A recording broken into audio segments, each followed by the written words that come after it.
Hello मेरे प्यारे बच्चों, आप लोग कैसे हैं? और आप लोग अच्छे होंगे। और आप लोगों के लिए आज जो है वो अर्धनारीश्वर पाठ है जो हिंदी का है, उसका सारांश लेकर आए हैं, जिसके माध्यम से आप ऑब्जेक्टिव सब्जेक्टिव सभी बना पाइएगा।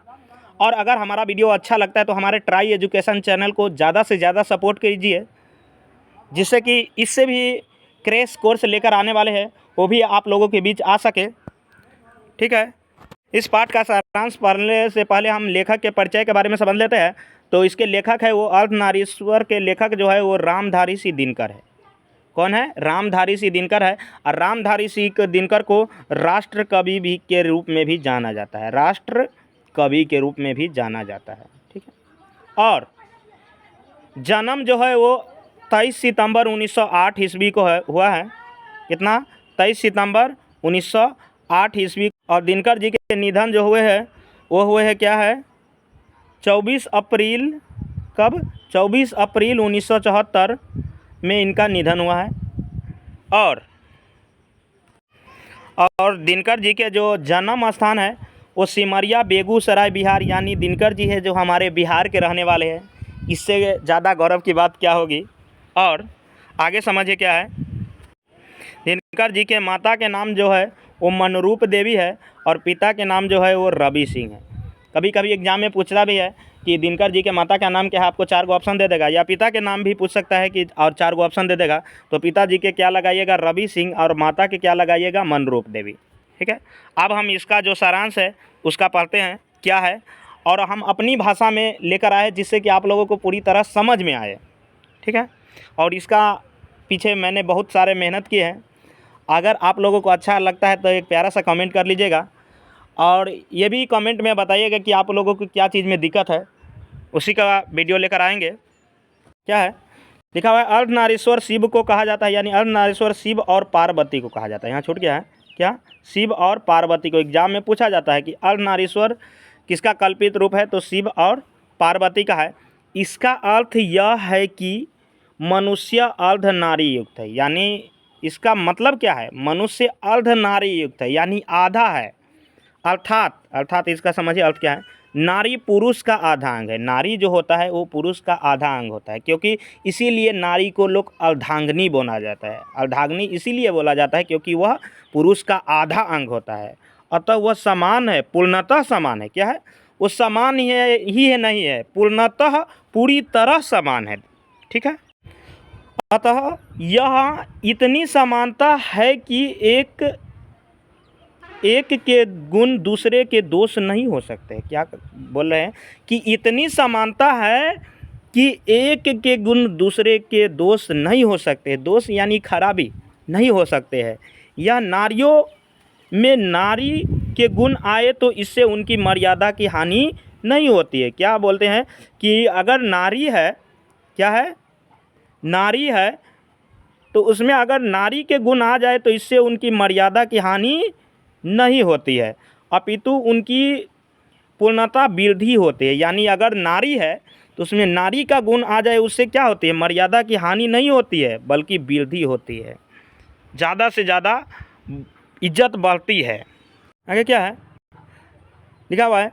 यह सत्य है कि संसार में स्त्री और पुरुष दोनों है। यह सत्य है यानी सही है कि संसार में स्त्री और पुरुष क्या है? दोनों है। पर नारी यह समझती है कि यदि उनमें पुरुष का गुण समाहित हो जाएगा तो उसका स्वभाव पुरुष जैसा हो जाएगा। नारी क्या समझती है? अगर हम पुरुष का गुण सीखने लगे ना तो हमारा स्वभाव जो है वो कैसा हो जाएगा? तो पुरुष जैसा हो जाएगा। क्या है लिखा हुआ है? यही हालात पुरुषों को भी है कि यदि उसमें नारी का संस्कार आ जाए तो उसका स्वभाव नारी जैसा हो जाएगा। यानी यह जो स्थिति है, जो नारी में स्थिति है, वह पुरुष में भी यही स्थिति है कि वो भी समझता है अगर हम नारी का गुण सीख लेना तो हमारा स्वभाव है वो नारी जैसा हो जाएगा।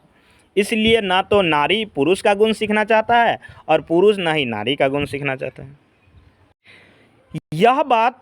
यह बात दिनकर जी को पीड़ा पहुंचा रहा है, यानी दिनकर जी जो लेखक हैं उसको यह इस बात को लेकर दुख हो रहा है।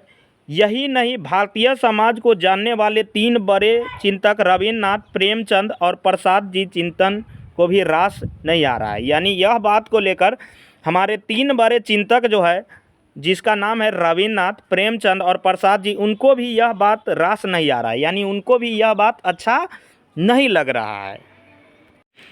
आगे लिखा है, उनकी मान्यता है कि जब परमात्मा ने आपस में धूप और चांदनी का बंटवारा नहीं किया तो हम कौन होते हैं बंटवारा करने वाले।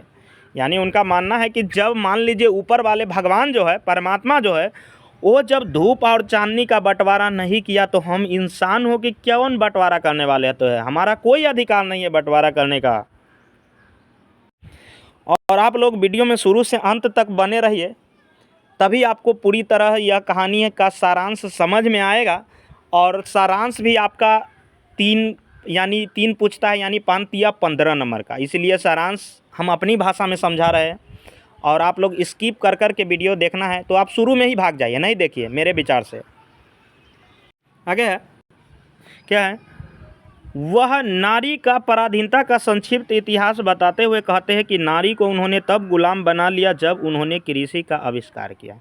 यानी नारी का पराधीनता क्या है, जो संक्षिप्त इतिहास, संक्षिप्त मतलब छोटा सा इतिहास बताते हुए कहते हैं कि नारी को उन्होंने तब गुलाम बना लिया जब उन्होंने कृषि का आविष्कार किया। यानी जब कृषि का आविष्कार नहीं हुआ था तो नारी नहीं गुलाम थी, वो भी जहाँ पुरुष जाते थे काम करने वहाँ महिला भी रहती थी। इसलिए जब पुरुष ने क्या किया, कृषि का आविष्कार किया, तो पुरुष खेत से अन्न उगाने लगे तो महिला उस अन्न को क्या करने लगी, संवारने लगी, घर पर सुखाने लगी। ठीक है, क्या लिखा हुआ है, यहाँ लिखा हुआ है, जब कृषि का आविष्कार हुआ तो पुरुष खेत पर काम करने लगे और नारी घर में। यानी जब कृषि का आविष्कार हुआ, एक क्वेश्चन भी आता है कि नारी की पराधीनता कब आरंभ हुई, तो यही जवाब लिखना है, जब कृषि का आविष्कार हुआ। ठीक है, तो क्या है, जब कृषि का आविष्कार हुआ तो पुरुष खेत पर काम करने लगे और जो भी महिला नारी थी वो घर में रहने लगी। क्या है, लिखा हुआ है, जब कृषि का आविष्कार नहीं हुआ था तो नर और नारी दोनों एक साथ रहते थे और जानवरों का शिकार करते थे, और जब कोई जानवर हमला करता तो उसका डटकर सामना करते थे। यानी क्या बोले, जब कृषि का आविष्कार नहीं हुआ था तो नर और नारी दोनों एक साथ रहते थे। जब कृषि का आविष्कार नहीं हुआ था तो नर नारी दोनों एक साथ रहते थे, दोनों एक जगह जाते थे, कहीं जानवर का शिकार करते थे, कहीं फल लाते थे, तो साथ में मिल बांट कर सब लोग खाते थे। और आगे क्या है, और जानवरों का शिकार करते थे, और जब कोई जानवर हमला करता तो उसका डटकर सामना करते थे। बाय द वे, किसी जानवर को जब शिकार करने जाते थे तो क्या होता था, जानवर भी मनुष्य के ऊपर वो मारने के लिए दौड़ फिरता था। तो उस समय महिला जो थी और पुरुष जो थे वो दोनों एक तरह से मिलकर उसको सामना करते थे। आगे देखिए क्या है,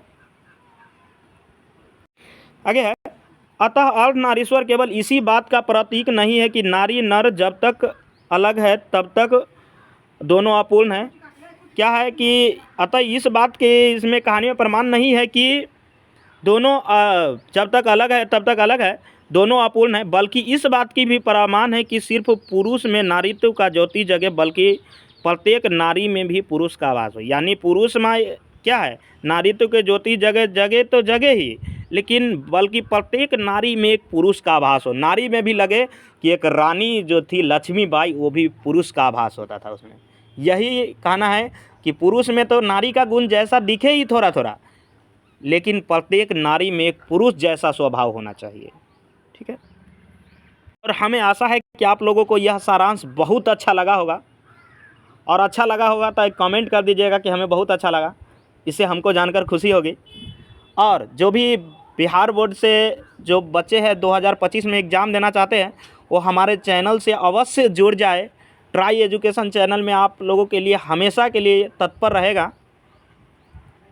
ठीक है, आगे जय हिंद, जय भारत, फिर मिलते हैं अगले वीडियो में। इतना ही के लिए।